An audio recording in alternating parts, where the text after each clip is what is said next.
Welcome to another episode of Real Life Adventures.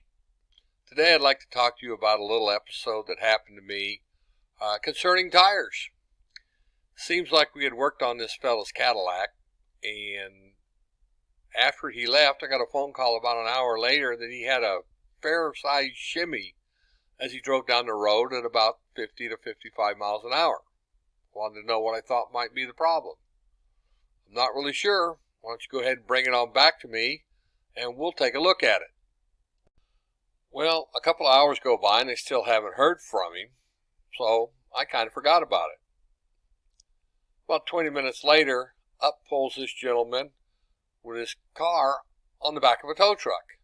Oh, fantastic. Proceeds to walk into the office, madder than an old wet hen, just really upset about the problems he was having with his car.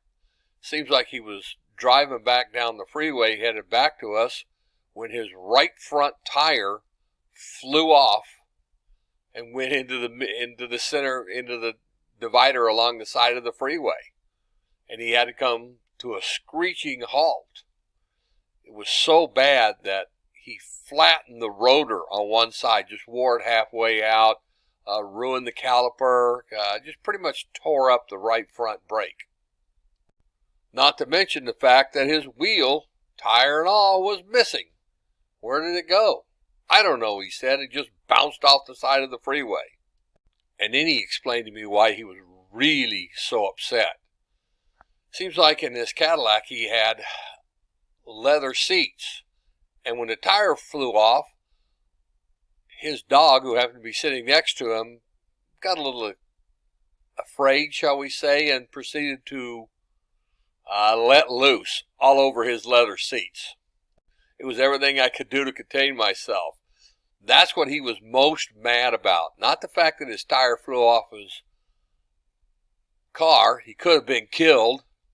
Had to come to a screeching halt from 55 miles an hour down to zero. No, he was upset because his dog just crapped all over his leather seats.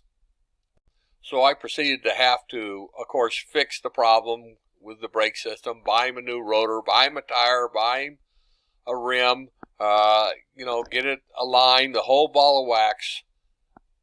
And the last thing I did was pay to have the interior of his car cleaned and detailed because, again, his dog had crapped on the front seat. He never was truly happy, but that's my story on tires. Again, something I'll always remember.